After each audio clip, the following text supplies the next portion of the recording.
handmade penny drop game. At first glance, it looks like a solid block of hardwood. No seams, no hinges. Then you notice a hidden drawer on one side, perfectly fitted into the wood. How did they do that?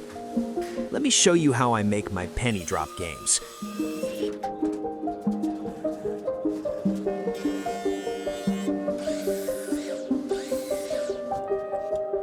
For this build, I start on the CNC router and then move to the bandsaw. I designed it in V-carve. It's pretty straightforward. Some text, numbers from 1 to 6, and 6 slots sized to fit a penny. I also add a sun to give the design a special place to hold a penny. I set up a fence so I can reuse the same position without resetting. Some double-sided tape holds the block secure to the table.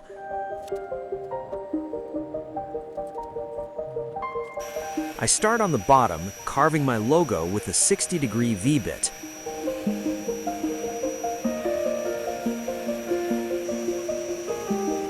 On the top, I engrave the numbers with the same bit. For the slots, I use a profile tool with a 1/16" end mill. Slots 1 through 5 are cut to 1/4 inch deep, and the 6th slot is slightly larger so the penny can drop through. Because the bit is very small, I use multiple passes to protect it.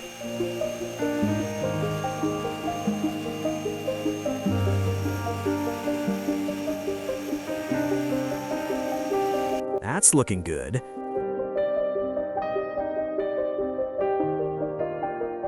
Next, to the bandsaw.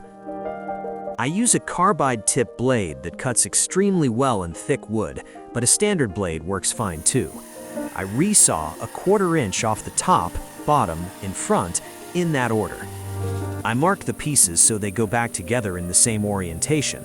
That way the grain matches and it looks like a solid block again.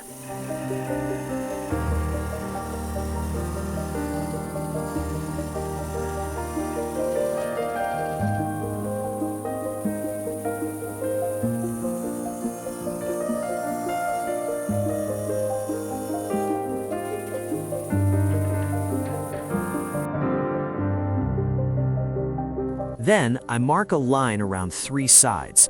For this cut, I switch to a 1/8 inch blade.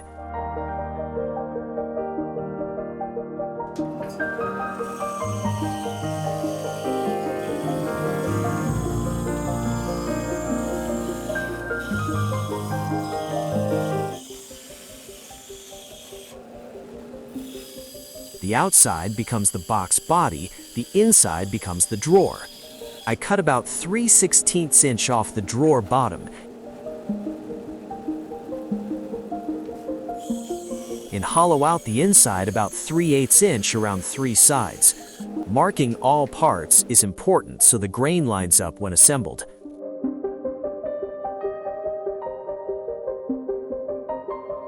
Glue the drawer bottom.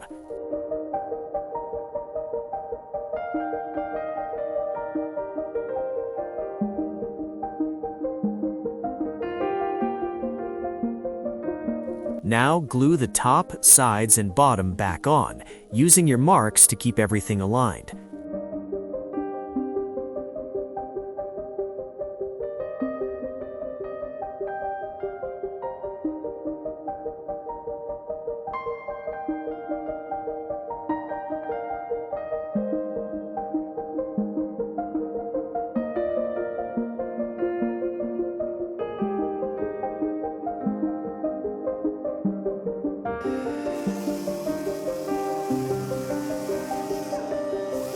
Sand all sides of the box.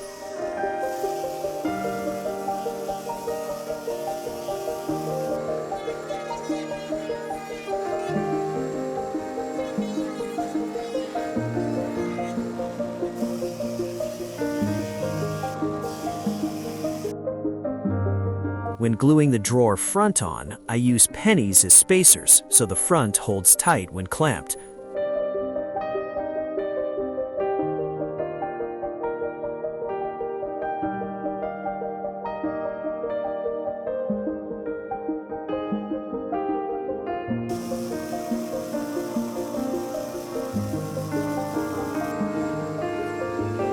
All edges get a round over, then final sanding.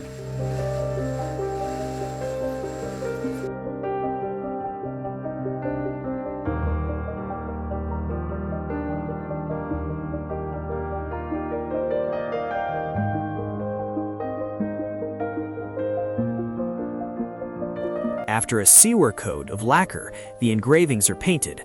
That keeps paint from filling the grain. A quick sanding and the top coat follow. I glue a real penny in the center of the sun to give it that special touch.